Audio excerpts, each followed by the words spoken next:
A few days ago, a couple of friends asked me, why is it that we call the non-ruling political parties opposition parties?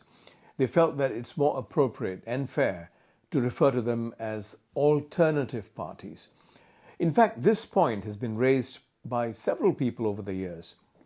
Now, here's my take based on my understanding of the Westminster system, parliamentary system, that Singapore has adopted.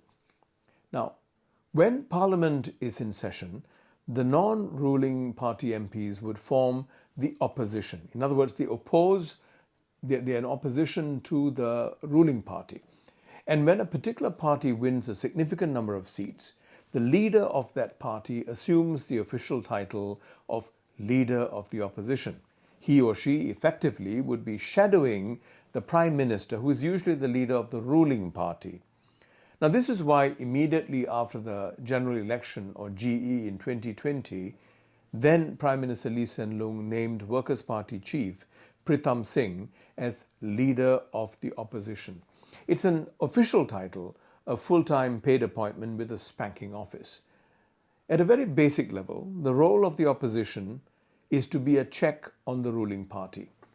In Westminster, in London, to facilitate this role, the leading opposition party would usually form what's called a shadow cabinet, which will table alternative policy proposals to counter government policy positions.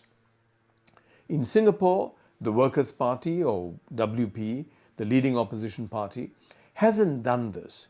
I believe the reason is that the Workers' Party has defined its role as checking the government and not replacing the government. When Parliament is dissolved ahead of the GE, or general election, it ceases to exist temporarily until the new slate of MPs is sworn in. All MPs lose their seats. Now, what about the government?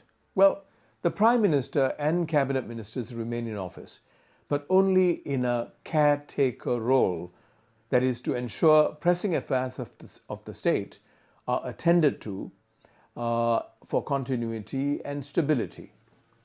However, the convention is that the cabinet exercises restraint.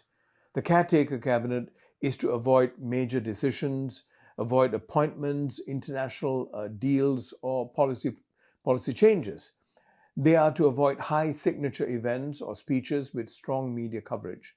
This could be seen as an unfair advantage in the lead up to polling day.